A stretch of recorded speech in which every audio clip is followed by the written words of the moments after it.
There are times in a person's life when he or she could take what's left for them and settle, knowing that they have done the best they could. This is where you give up all those silly dreams you had, mature, and get down to the business of living like everyone else. Find a task and get real busy. Perhaps you won't think about the loss so much. I had everything I needed: a house, land, money in the bank, and the potential of a retirement the likes of which we all just dream of. I knew more and more how things worked here on earth and how to work things. I also knew that my ability to control life was good enough to live a good life. Who cares if I couldn't find what I was looking for? I didn't even know what I was looking for. I just knew I hadn't found it yet. This is where I settle, right? Almost. What I did just before I settled was review what it was I was looking for when I started this search and compare it to where I was now. When I started, I wanted to know the true game of life. I also wanted to know if I could control my life precisely and make it just the way I wanted it. If I found that I couldn't, I will settle for what I could change and get on with my life, unless the true game of life precluded even that possibility. So what was the true game of life? At this point, I would have said the true game was to go through the experience of the you and get out. That meant for each life I had to learn and even seek those lessons that I needed. I had to learn how to best learn those lessons of life. I was doing that. How was my control over life doing? I did know how to control things around me and those things that were going to happen to me, but I didn't know how to get rid of this want I had. I didn't even know what it was. Even when those things that I had set up came to be, I had this nagging feeling that I had missed the point or missed the goal. I had some other disturbing revelations also. I would like to give you some idea of what I was beginning to understand in the form of pieces of a puzzle that you have to put together. That is why this is level 4. But first, I want you to keep in mind that I could settle here just to continue with the knowledge I had. I was about at the end of Book 2 in my understanding of how things worked. I was beginning to believe that there was no need to go further. I knew what needed to be known, and all the rest was just sidetracking. I was also beginning to question the need to help other people find their way. See if you get the same point. Now, here I'm going to give you pieces. And the reason I'm giving you pieces is, what you have to do is put these pieces together. There's no conclusion, there's no running path. There is a continuity to them, there is a meaning to them, but you have to find it. You're in level 4. If you can't find the meaning to what's laid out next, then you don't belong in level 4. Go on to the path and get out of here. For those of you that need to know, you'll get it when you hear it. When you hear it. And so I go on. I started this whole thing to find control. I found the thing called personal power and learned how to use it. I found that care must be used, or it turns on you, and you were open to others who could use it on you. Besides, kind of in brackets, besides the controlling of the other souls is what got us here in the first place. Am I so stupid as to go on with that program? Am I so dumb to go on controlling souls? That's what locked us in here. Personal power, making other people do what you want them to do. Isn't that what got us here in the first place? Isn't that why we're in karma? Isn't that why the question is, do you love dominion? So then I say, well then how about using it to change conditions in your life and to attract those who would benefit you while you benefit them? That seems to be a safe use. The problem?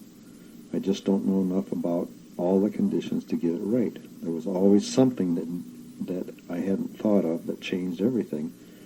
I had found crystals, chakra, earth powers, breathing, self-hypnosis, third eye, meditation, and a myriad of other things, but nothing which helped me gain more power over my life. I wanted peace, happiness, and love in my life. What I had found so far was disruption, discomfort, depression, and a ton of knowledge, all useless in finding what I wanted. Don't misunderstand. I knew I was making progress as a trapped soul. I saw the karmic lessons and learned them. I became more patient and long-term in my thinking. I began to help others who were seeking. I had the mirror and knew who I was, knew who others were too. I began to see the world in a totally different light. I could see how things truly worked.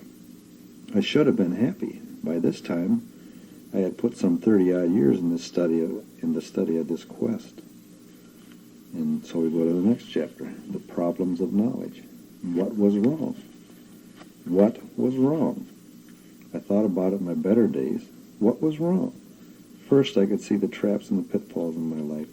I stepped over them or walked around them. As I did so, other people began to see that I was doing something different. I was becoming different. If I continued this change, would I be able to communicate what I'd already found, much less what I was now discovering? Would I get so far away that I couldn't communicate back to others? As I said, I was 30 years into this study. Would that make me unable to relate? As it was, I could hardly watch TV, go to parties, entertain, read the trivia and papers, or just discuss what everybody else was talking about. They didn't understand what was happening to them, and I did. They didn't understand why their children had to die. I did. They didn't understand why they didn't make any difference who was president. I did. They didn't understand the difference between what a person put out in front for you to see and what a person really was. I did. They didn't understand how much of their life was controlled and manipulated. I did. How could I just sit there and watch all this happen and not say something? And what on earth could I say that would make any sense to those who were bombarded daily with the lies that said otherwise? That was the first problem, hermit. You get to be a hermit. You can't relate. You can't. Somebody says, "Oh, my kid's got really good grades in school," and you want to say, "So what?" You can't do that. They lock you up. I don't know if they still lock people up, but anyway, you're not invited back to the party. You're not invited back to the party. The second problem was a little more subtle. I could see that I was learning and growing. I could see more and more from a cosmic point of view. I was even able to focus my life, thus living out much of the trivia. The problem was that my monkey was miserable. So what if my soul was gaining ground by leaps and bounds? My monkey was stuck here, where every second was an eternity. I had learned to be a good little monkey, with only others' worries and cares to work with. I was doing fine from a cosmic point of view. But what about the monkey? Where was his joy, his bliss? Everyone else seemed to be doing fine. They even kindly pointed out at every turn how stupid I was to care about others and be so concerned about that philosophical stuff. Were they right? Was it just one big series of parties, one contest to see who could get the most toys, to be judged the best because you could remember the most trivia, because you made the most money, because you had the biggest house? Didn't all those things go away with time? Didn't you have to come to the judgment sooner or later? And if it was so right, then why wasn't I happy? They seemed to be. Why wasn't I happy? I mean, at that point in time, I had a lot of knowledge, but they were happy. My soul might have been happy. I didn't have a lot of contact with my soul, couldn't ask. But my monkey was miserable. And the human part of me was miserable. I mean, miserable. Depression. Things in my life had kind of fallen apart. And they kindly mentioned the fact that if I was so right and I had so much understanding, then, comparing them to me, they'd take them. And I wasn't so sure that they weren't right. So I went on. So back to the original premise. I wanted to control my life. I also wanted to know what the true purpose of life here on Earth was. I guess I also wanted my monkey to be as content as possible as I worked on the tasks set before me. I wanted something for the monkey. Looking through those eyes, the eyes of somebody who knew a lot but was not real happy because the monkey wasn't happy. Looking through those eyes, I looked at those who laughed at me and all those that thought they were doing something that in some way was controlling their life. they set goals and worked to accomplish those goals. Some seemed to get there, and others just quit and settled. Those who quit gave in to the concept that they had no control over their life and just complained about the fate that life dealt them. Those that succeeded were using the technique of personal power and didn't even know it.